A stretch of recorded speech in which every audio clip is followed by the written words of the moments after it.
Hello and happy Guy Fawkes Day.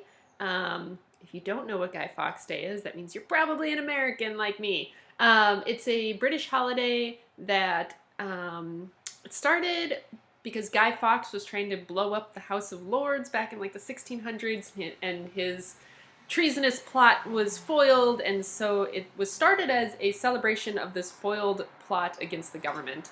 Um, yeah, Happy Guy Fawkes Day. For me, November 5th is a little bit more fun because today is mine and Wesley's anniversary, so yay for that. I don't tend to get very mushy about it, but once a year I get to be a little bit mushy, and we're gonna go get pizza tonight to celebrate. So, yeah, as you can tell, we're not really like a couple of, hardcore romantics here, but it works for us. So this is just a quick update video on kind of where I've been. I missed a post that was promised yesterday, and I have a good reason, and I'm going to be gone for a little while longer. Um, so I'm trying to think. I felt like there was one other thing I wanted to mention before I talked about this, but I can't think of what it is. So anyway, so I did miss a post yesterday. November was supposed to be this month of reviewing brown and orange inks for Thanksgiving, and I was going to do one every third day. So I did one on the first, and then I was supposed to have one yesterday, and I didn't post it because oh, that's what I was going to talk about. Okay. So I mentioned in my last video that I had a couple of interviews. I had an in-person interview for a job that I was kind of meh about, and then I had a phone interview for like my dream job. So the in-person interview went pretty well, I thought. It was very, very chill, I guess. The only thing is, like, I kind of have to wait a while on that one because there's a guy currently doing the job who's looking for other jobs. So I think basically once this guy that's currently in the position gets another job, then they need to bring someone in. So it's kind of dependent on when this guy gets a job, when I'll hear back from them about, moving forward or not. Um, anyway, the phone interview for the job at the university in the physics department went really well. And, at the time I was like, I didn't screw this up. I can't see why they wouldn't want to bring me in for an in-person interview. Like, I don't know what I would have. It didn't obviously go wrong. So to me, it didn't seem like there was any reason that they wouldn't want to talk to me in person. And it turns out there wasn't. So I got an email yesterday saying that they want me to come in for an in-person interview on campus. And, because it is a faculty position, granted a pretty low on the totem pole faculty position, but still faculty, these interviews are pretty intense. So, like, it's an all-day kind of thing. I have to meet with the selection committee and interview with them. I have to meet with the department chair and interview with him. I might have to meet with other faculty members. I have to give, like, a mock teaching demonstration on a topic that they chose for me, so that's nice at least. I have to give a mock teaching demonstration, so like it's a big deal. So that's next week on Wednesday. Today is Thursday, November 5th, so that's next Wednesday. So I'm basically going to be spending the next week kind of preparing for that because I need to brush up on my physics knowledge a little bit, given that it's been almost a year now since I, was in school last and teaching last, so I really need to kind of get that knowledge fresh in my brain. Plus, like, they will often ask, like, tricky questions during these interviews that if you know your stuff shouldn't be tricky, but if you don't, they can be tough. So I really want to make sure that I don't screw any of those up. Plus, I need to prepare my teaching demonstration, and just do a lot of other things that I've kind of been, like, putting off until I had, like, a real like in-person interview for a job that I really, really wanted. So stuff like getting a haircut. Like, as you can tell, I have not gotten a haircut since before we moved. So I'm actually going and doing that this afternoon so that I will look like a responsible adult who gets haircuts on a regular basis. Things like that, and things like I need to go get a new pair of shoes because I had a pair of shoes here that I was like, oh, these are great. They're like a basic pair of black flats, but they're really cute, and when I bought them, they seemed super comfortable and, no problem.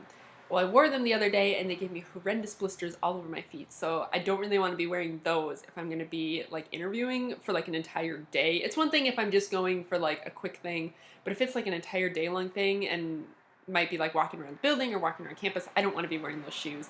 So, like, I need to go get new shoes, and I need to do all kinds of stuff like that I'd just been putting off until I had a reason. So, yeah, so that's going to be eating up a lot of my time, and while it Well, I certainly will have time to do stuff for the blog. Like, it's not like I can't take an hour out of my day to do that.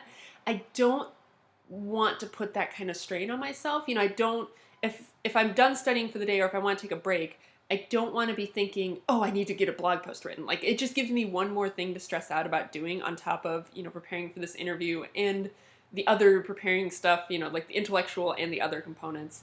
On top of, you know, trying to do chores around the apartment and, you know, stuff like that. Like, it just is not stress that I need in my life right now. So I'm just kind of putting everything on hold until after the interview. So expect things to start back up probably next Thursday or Friday. But this might be the last you see of me until then. I was thinking maybe this weekend. It'll really depend on if I can, you know, manage to find somewhere on campus with like a whiteboard or a chalkboard. But I might try to go to campus this weekend and practice my teaching, like my teaching demonstration, and I might try and record it, and then maybe I'll post it on here and ask for feedback. Even if you don't know much about intro physics, there's still a lot of good feedback that I can get from people who aren't in the field in regards to kind of the pace and the tone and just stuff like that. And the fact is that really, I think this demonstration is supposed to be geared at like introductory students. So anyone should be able to understand what I'm saying for most of it. You know, I should be presenting it in a way that everyone, regardless of how much physics you know, should be able to come away with something. So I might try and do that this weekend. If I do, I will post it. If not, then you won't see anything until the next time I post a video. But yeah, that's kind of where things are going. I finished up another pair of socks yesterday. Yay. So that's kind of been fun. Now I have 2 completed pairs of socks that I've made. And it's like so cool to wear them because it's like, I made this, now I can use it. And I started a sock number 5 yesterday night, and I'm actually doing this one instead of as toe up with an afterthought heel. I'm doing it as a top down with a regular heel flap because now I understand Kitchener stitch. Like, having done Kitchener stitch on 4 sock heels, I get it now, and I much prefer top-down heel flap socks, and the only thing that was keeping me from doing them was my inability, loud truck, was my inability to do Kitchener stitch on the toe, but now that I get it, there's nothing stopping me. There's nothing standing in my way. So yeah, that's kind of fun. And the last little thing is we just booked our flight home for the holidays, so that's kind of exciting. Really expensive. Ugh. Like, it sucks having to spend, I don't want to say almost $1,000. It's closer to 1,000 than it is to 500, but you know, it was about $750 that we had to spend for 2 plane tickets to get home for the holidays. And yes, we should have bought them a couple months ago, but with no job prospects on the table, like, it was hard to want to shell out. Because even still, it still would have been $600 to $700, you know, regardless of how early we bought them. So it's hard to, you know, shell out that kind of cash when you have no cash coming in. So yeah, but we did it. So yay, that's exciting. We will for sure be going home for Christmas. So yeah, that's pretty cool. Now my parents will stop bugging me because that's what has been super stressful. Is like, everyone's like, have you bought your plane tickets? Have you bought your plane tickets? Are you coming home? Have you bought? It's like, ugh, fine. Now I've bought them. Anyway, so I am going to go start studying, and I guess I will see you guys possibly in a week, possibly sooner. But yeah, see you guys later. Bye!